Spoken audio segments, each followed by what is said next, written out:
নমস্কার। আজকের রেসিপি একটা সবজি বানাবো ঝিঙে কুমড়ো আলু দিয়ে, আর বড়ি থাকবে সঙ্গে। তো প্রথমে আমি পেঁয়াজটা ভেজে নিলাম লাল লাল করে, তারপর মশলা দেব। মশলাতে দিয়েছি পেঁয়াজ, রসুন, আদা, টমেটো, লঙ্কা। এবার আমি পেঁয়াজটা ভাজা ভাজা হয়ে গেছে, মশলাটা দিয়ে দিলাম। একটু অন্য ধরনের করব বলতে, সবজি তো আমরা আদা পেঁয়াজ রসুন এই ঝিঙে এগুলো তো সচরাচর দিয়ে খাই না, তো একই রকম সবজি খেতে ভালো লাগে না, মানে আমার তো ভালো লাগে না, আমি অত সবজি প্রেমী নই।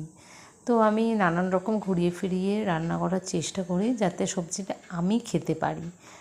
তো আজকে একটু এই জন্য পেঁয়াজ রসুন আদা দিয়ে করলাম। আমি মশলাটা কষানোর পরে কুমড়ো আলুটা দিয়ে কষিয়ে নিয়েছিলাম, ঝিঙেটা পরে দিলাম। অন্যদিন আমি ঝিঙেটাও ভেজে রাখি, আজকে আর ঝিঙেটা ভাজিনি, ওই কাঁচাই ওর মধ্যে দিয়ে দিলাম, যেহেতু পেঁয়াজ রসুন আদা দিয়ে করছি। ভালো করে কষানোর পরে সামান্য একটু মিষ্টি দিলাম, যেহেতু সবজি নিরামিষ সবজিই বলতে পারেন, সেই জন্য একটু সামান্য মিষ্টি দিলাম। অনেকে যারা মিষ্টি খায় না তারা একটু সবজিতে মিষ্টি দিই।